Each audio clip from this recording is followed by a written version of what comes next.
Apa itu vertigo? Pernah nggak sih kalian merasakan pusing yang berputar? Kalau rasa pusingnya sedang parah, kita bisa sampai kehilangan keseimbangan. Perasaan pusing berputar ini dikenal dengan istilah medis yang disebut sebagai vertigo. Bukan Virgo ya. Kalau Virgo itu horoskop untuk orang-orang yang lahir pada akhir Agustus sampai akhir September. Kalau ini vertigo. Kenapa ya bisa terjadi vertigo? Kenapa kita bisa melihat benda-benda di sekitar kita seperti berputar? Padahal kepala dan badan kita diam saja di tempat. Masalah-masalah yang terjadi saat seseorang mengalami vertigo terjadi karena ada gangguan di sistem pengaturan keseimbangan kepala kita, sehingga hasil akhirnya adalah perasaan seperti kepala kita sedang berputar.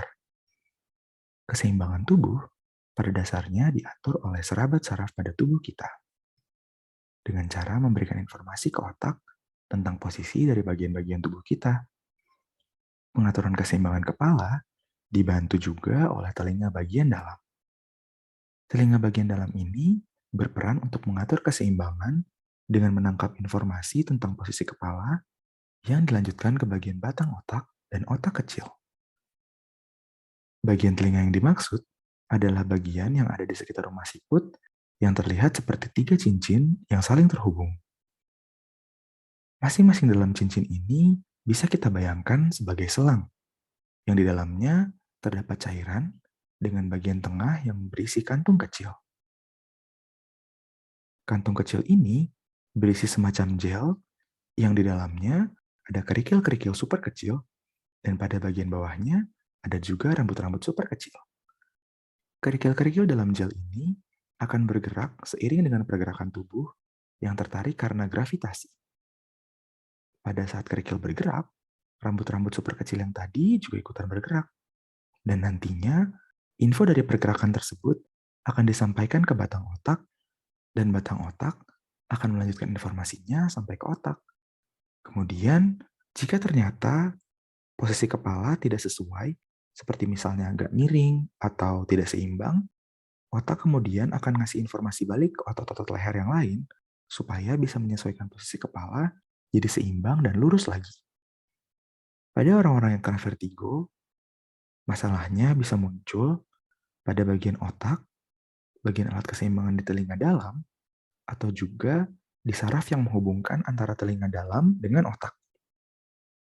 Gejala-gejala yang biasanya muncul pada orang-orang yang mengalami vertigo antara lain adalah yang pertama, perasaan pusing berputar sampai hilang keseimbangan. Pusing berputar juga bisa dibarengi dengan gangguan pendengaran, walaupun tidak harus muncul sih. Pusing berputar juga bisa dipengaruhi oleh perubahan posisi, walaupun terkadang juga tidak.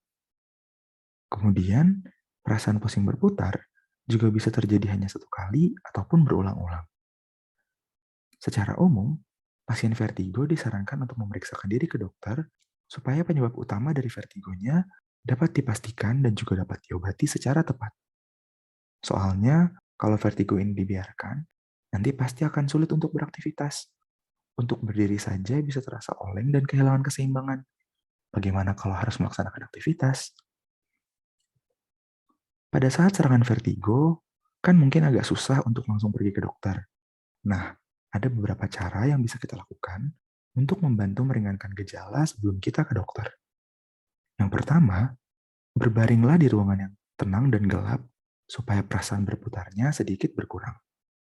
Kalau misalnya masih harus beraktivitas pada saat sedang terjadi serangan, usahakan kepala digerakkan dengan hati-hati dan pelan-pelan, supaya perasaan berputar pada vertigo tidak terasa semakin berat. Kemudian, kalau pada saat sedang berjalan kita tiba-tiba merasa pusing, duduklah dengan segera. Kemudian, kalau serangannya terjadi pada malam hari saat kita sedang terbangun dari tidur, usahakan kita langsung menyalakan lampu agar kita bisa melihat lingkungan sekitar dan menghindari benturan dengan benda-benda yang ada di sekitar kita. Selain itu, kalau misalnya memang sangat oleng sampai terasa akan jatuh, gunakan bantuan tongkat supaya kita bisa lebih baik berjalan. Pada malam hari, kita bisa tidur dengan sedikit diangkat menggunakan 2 atau lebih bantal. Lalu, pada saat kita sedang bangun dari tidur, bangunlah secara perlahan.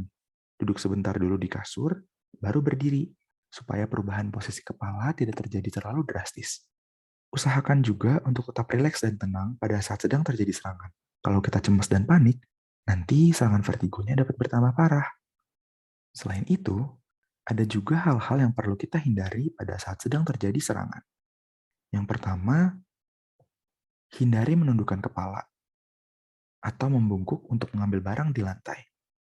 Usahakan untuk berjongkok saja untuk mengambil barang-barang tersebut, karena menundukkan kepala atau membungkukkan badan dapat mengubah posisi terlalu cepat dan akan memperparah serangan yang terjadi. Lalu, gerakan lain seperti mendongakkan leher, seperti misalnya saat kita akan mengambil barang di tempat yang lebih tinggi, juga sebaiknya dihindari. Usahakan untuk mencari tumpuan supaya kita tidak perlu mendongak, atau minta bantuan orang lain yang bisa mencapai tempat yang kita mau tuju. Lalu, kita harus mengunjungi dokter sesegera mungkin, terutama jika yang pertama, vertigonya tidak membaik atau terus-menerus terjadi berulang-ulang. Lalu, vertigo terjadi disertai dengan nyeri kepala yang berat. Kemudian, kita juga merasa sangat sakit, vertigonya terasa sangat berat, sampai kita betul-betul tidak bisa bergerak. Lalu, jika vertigo disertai dengan demam tinggi, atau kita merasakan demam disertai dengan menggigil. Yang terakhir, kalau vertigo disertai dengan gejala-gejala stroke, seperti gangguan pada saraf-saraf lain, yaitu kesulitan melihat, seperti pandangan menjadi berbayang atau kehilangan penglihatan, atau ada gangguan pendengaran, kesulitan berbicara, kelemahan pada badan, perasaan mati rasa atau kesemutan pada tangan atau kaki, maka pasien harus segera dibawa ke ruang gawat darurat karena mungkin hal tersebut adalah serangan stroke. Untuk gejala-gejala stroke yang lebih lanjut, sudah dibahas di video yang satu ini. Teman-teman boleh cek juga. Demikian merupakan penjelasan singkat saya tentang apa itu vertigo. Semoga bermanfaat. Jangan lupa untuk komen, like, dan subscribe. Untuk diingat, video ini hanya bersifat sebagai gambaran awal sebelum mempelajari lebih lanjut, sehingga tidak dapat dijadikan satu-satunya acuan. Terima kasih sudah menyaksikan. Sampai jumpa di video selanjutnya.